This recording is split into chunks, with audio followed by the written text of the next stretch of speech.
Good evening, I'm Dennis Ward, and this is Face to Face.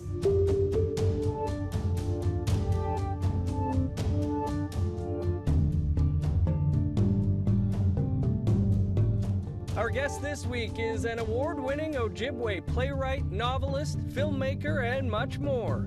Drew Hayden Taylor is the author of more than 30 pieces of work. His latest novel, Cold, was just released in January 2024 and is described as Indigenous myth meets Stranger Things. He's also set to return to the airwaves on APTN as the host of Season 3 of Going Native. Drew, so awesome to have you with us here in studio. It's a delight, sir.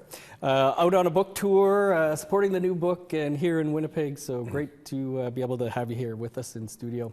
Any chance to come and play in Winnipeg? Yeah, lots of fun in Winnipeg.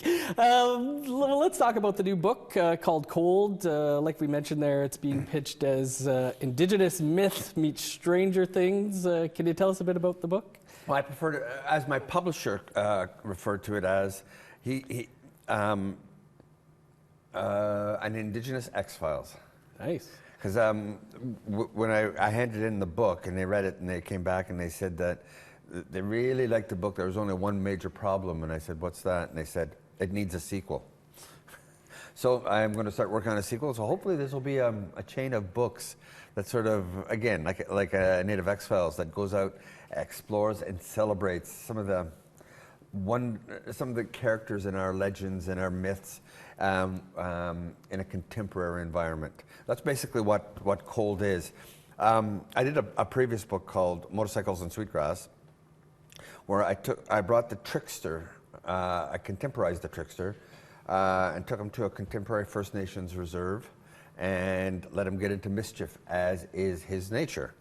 And then after that came out, Trickster on a reserve during the summer, I thought it'd be interesting to sort of take that template and sort of reverse it in its own way.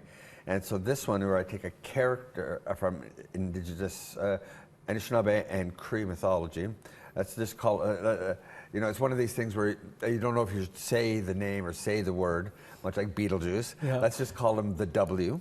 And put them in an urban environment in wintertime, and let these urban Native people sort of go to battle, go to task, and identify this creature and go to battle.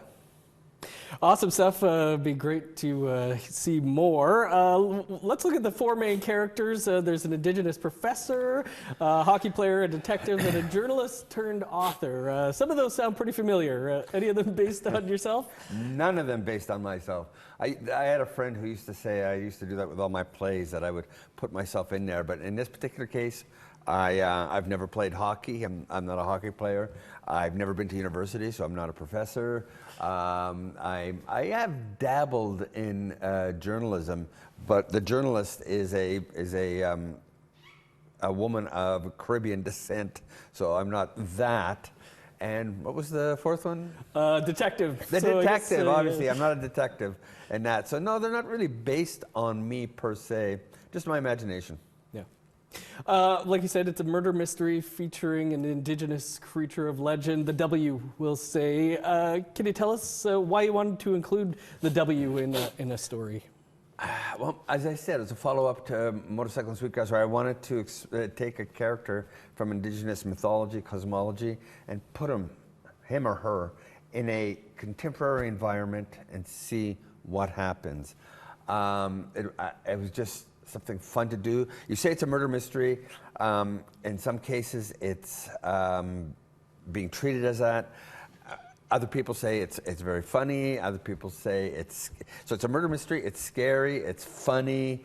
It's a whole bunch of different things. I just threw everything but the kitchen sink into it and had so much fun writing it. And like we said, you originally envisioned this as a film. Is that something maybe you'd still like to see happen? Oh, I'd like to see that with most of my books and plays. But at this, so it just came out a month ago, and people are reading it. So far I've had one full offer, and 3 other producers are reading it. So anything is possible. I would like to see it return back to the form I originally envisioned it in.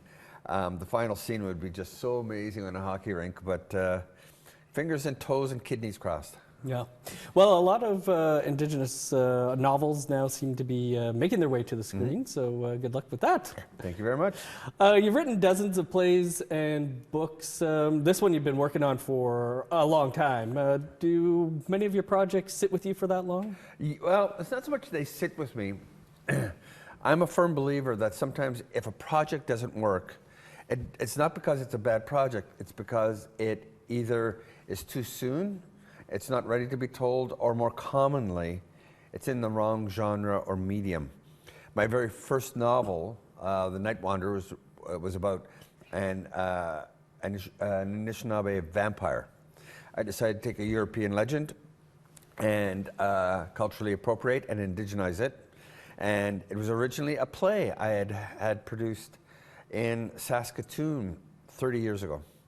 But I didn't like it. It didn't feel right. It didn't roll off the tongue or on the stage. So I put it on the back shelf. I just was not comfortable with it.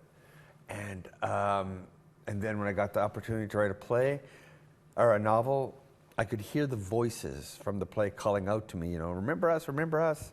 And I took it down. The characters were still good. The situation was still good. And the reason it didn't work as a play was because it was not supposed to be a play. I had jumped the gun. It was supposed to be a novel, so I wrote it as a novel. Motorcycle and Sweetgrass was originally a screenplay I had written that didn't go anywhere. So I was writing that. I took that off. Characters were great. The situation was great. So I just put it into novel form. Same with this one. It was originally a movie script that didn't go anywhere. And again, the characters were there, the creature was there, the story was there.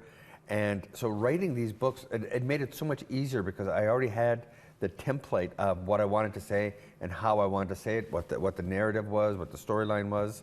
And right now I'm working on a new novel that's actually I'm adapting a 1930s Berlin Bertolt Brecht, Kurt Weill comedy, which sounds so weird, but I have a couple months off. Yeah, nice. Well, already working on the next one. You're a prolific writer when it comes to whether it be the stage or other works. Well, I have no kids. I have no hobbies. I've got nothing else to do. Well, it's nice to have that much time, I guess. A lot of your work and your persona, of course, is humorous, about humor. And despite this being described as a thriller or murder mystery, a horror, like you said, also funny. Why is humor so important to you and the work that you do? Well, I remember I ran into an elder on a blood reserve in Alberta who once told me, in his opinion, for Native people, humor is the WD-40 of healing. And I like that. I like to get involved in the world of healing through humor. I've been very fortunate to have traveled to over 150 First Nation communities across Canada and the States. And every single one I've been to, I've been greeted with a laugh, a smile, and a joke. And I just, you know, it's my opinion that it's our sense of humor that's allowed us to survive 200, 300, 400 years of colonization. So that's why I like putting humor in. And I'm a firm believer that you can explore any and all topics through humor that you can do through, I don't even know what you call it, non-humor. Right. Well, I mean, we know how important humor is in our communities, but another thing that comes up, another genre that comes up in a lot of your work is science fiction. What's drawn you to science fiction? I've always been interested in what could be, not essentially what is. Years and years ago, I was having a conversation with Thompson Highway back when I was just starting out writing and I was doing my comedies. And he once said to me, you just do basically kitchen sink drama and comedy, right? And I remember I looked at it and I went, yeah, you're absolutely right. And he walks away going, I don't think I could do that. And then as the years went by, my stuff began to go off in weird different directions. And I don't think, this is my fourth novel, and I think all of my novels have something spectacular and unusual in them. So do my short stories, most of my plays nowadays. I think the whole science fiction thing, I mean, my very, very first play, Toronto Dreamers Rock, is about 3 teenage boys getting to know each other at the top of a giant, sort of a small mountain. And they're 3 teenage boys from 3 different time periods. One from now, one from 100 years in the future, and one from 400 years in the past. And this was my way of exploring what being Native means to individual people and their time, right? And then another play of mine, Alternatives, the central character is a young 24-year-old Anishinaabe guy who wants to be a science fiction writer. And his partner, a white woman, a white professor of Native literature, wants him to write the great Canadian Indigenous novel, do something serious. And he wants to write sci-fi. And as you know, I came out with a book of science fiction short stories. Sherry Demerlane, Wabigizik Rice have all done books of science fiction. It's the genre to do now because for long periods of time, our writers, our people, have been looking to, in the past, what we've lost, what we're trying to get back, what we're trying to regain. We've always been looking behind us, and I always like taking that lens, turning it around, and let's see where we're going to be in 30, 40, 100 years from now. Yeah. And I edited and compiled a collection of essays on Indigenous futurisms called Me Tomorrow. Well, you also did an episode or segment on Going Native, talking about, Indigenous science fiction storytelling, and whether it's on the big screen, the small screen, in books like you mentioned there, Wabigizik Rice's book and others, it's really exploded in recent years. So, what do you think the reason for that is? Well, for the longest time, a lot of our literature dealt with colonization, the effects of colonization. And I think we have to get that out of our system. When an oppressed people get their voice back, they're going to write about being oppressed. So there are all these books coming out about colonization, reserves, residential schools, all that sort of stuff. And I think we've gotten to the point now where our attention is expanding. We're beginning to look at different ways of expressing ourselves. And I've always been of the belief that our writers are as clever, as talented, and as interesting as mainstream writers.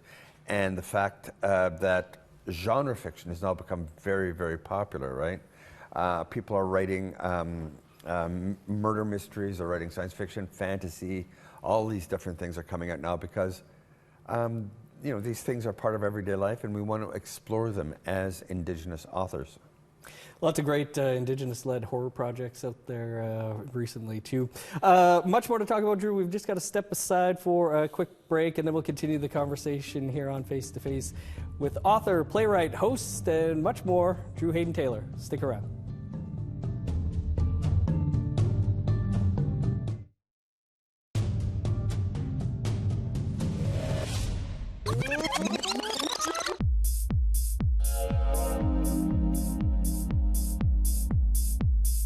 This week, if you're like me, you're aware of 2 things. One, it's Valentine's Day, a day of supreme importance to many people, most notably women for some reason. And 2, what do you get a woman who does place some importance on that particular day?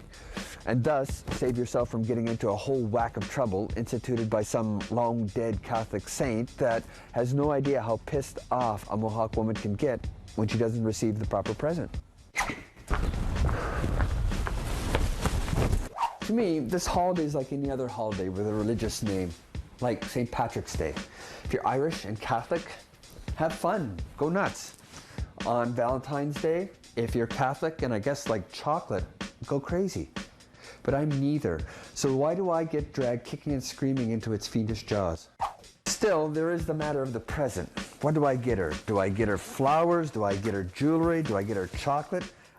Welcome back to Face to Face. Our guest this week is Drew Hayden Taylor, an award-winning playwright, author, and much more. That was a little bit of Drew's Views, former segment you used to do here. That was 23 years ago, that segment. Whoa. Kind of like Rick Mercer's rants. There was a whole bunch of them, but I figured the Valentine's Days coming up would be a good one. That's something you miss doing? Holy mackerel. That goes way back. As you said, 23 years and 20 pounds ago.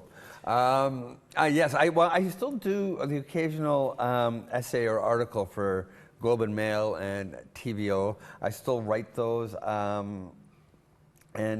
Yes, I kind of do miss being on camera more, doing those kind of things, trying to explore a topic, be funny, shed some some personal light on it. Yeah, those were fun times, and I do miss doing them. And I used to also do them on radio, so those were interesting times. Well, personally, I think they should come back. We need somebody like that doing those little rounds. I am here and I am available. Okay, we'll let the boss know. You do a lot of television still. One of those is Going Native, which is about to return for its third season here on APTN. And you get to travel to super cool places, talk to super cool people. How did this show come to be? Well, I started off, it started off with us, the crew, doing a series of 1-hour documentaries for CBC, for Passionate Eye or POV. We did one on the German fascination with Native people. We did one on a play I wrote called Cottagers and Indians about the wild rice controversy in the Kawartha Lakes, the larger issue being Native, non-Native conflicts involving land and water issue. And then we did, more recently, the last one we did was on the Pretendians. We did. And I think it was screening, the German one was screening here, and somebody here said, why aren't we doing this kind of thing?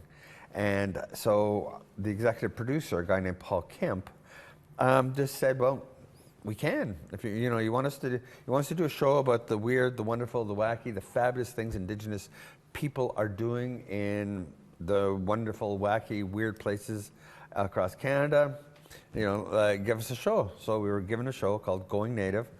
And that's what we've been doing and having just an absolutely great time. The people we've met, the places we've been, it's amazing.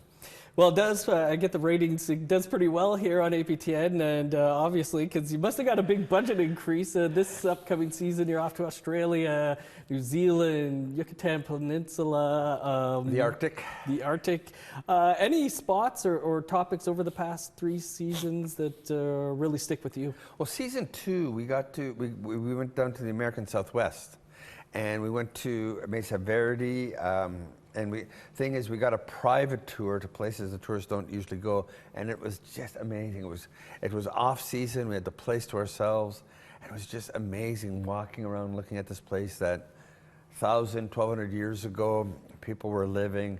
That was a really special time, and of course we got to go and hang with the Mayans in the Yucatan Peninsula for 2 weeks, and we were taken around. We went spelunking, cave diving, to see where the Mayans used to mine clay to make pottery. We saw paintings on the walls down there. In Australia, we went and learned how to do a haka, how to make Maori food by burying it. In Australia, we went to northern Australia, where we saw how strong Indigenous ecotourism is there. Right. The local Indigenous people are part of the whole tourism industry there, and it was nice to see. It was refreshing to see, right? And then being up in the Arctic and Tuktoyaktuk and not being able to sleep at night because it was too hot. You don't expect that in the Arctic Circle, but it was a warm spell, and the houses are made to be warm, not to be cold. So at night, it's hot in here. Well, it looks like the absolute dream job to be able to go around and do that. Of course, Going Native is far from the only television you've done over the years, and you mentioned some of that work for the Passionate Eye documentaries, including recently the Pretendians for the public broadcaster. Any of those projects really stick out for you? Oh yeah, I love the Germans. I've done 20 lecture tours of Germany. And they kept bringing me over, and every time I went over, I would learn more and more about this obsession the Germans had with Native people. I mean, it was just weird, because the ultimate irony being I actually looked more German than Native. But they kept bringing me over, wanted me to lecture on Native culture, Native art, Native literature, Native humor, et cetera, et cetera. And then I went over with, I took one of my plays over there, and the director-actor, who also did documentaries, learned about this and thought this would be a fascinating documentary. We came back, put together some funding and team, and lo and behold, we did it. So that, of the 3 documentaries, they're all completely different. One is fun about the Germans and weird. The other one is kind of angry, the one about the wild rice controversy with people getting angry at each other. And Pretendians is just, I consider it a mystery film. You know, we go in, we explore this, and it's just a big mystery why this continues to happen. You know, some of these issues that you talk about, the wild rice thing, certainly not just for Southern Ontario, around where you're from. Do you find going all these places that there's so many common threads between the Indigenous peoples that you meet? Oh, completely. I mean, one of the things I find universal is, again, humor. Always coming back to that. Being to all these weird places and interesting things, and just the sense of humor, the connection to Mother Earth, too. You know, what is there, 634 First Nation communities in Canada, and each one has its own special and unique relationship to Mother Earth. And I find that as I travel across the country and in the States and with other Indigenous people in different countries. Awesome stuff, Drew. More to talk about. We just have to step aside for one last quick break, and then we'll continue the conversation here with award-winning playwright, author, and broadcaster, Drew Hayden Taylor. Stick around.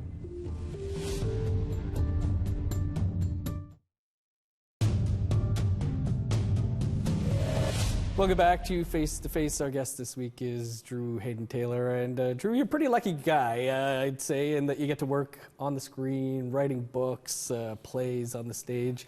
Any favorite for yourself?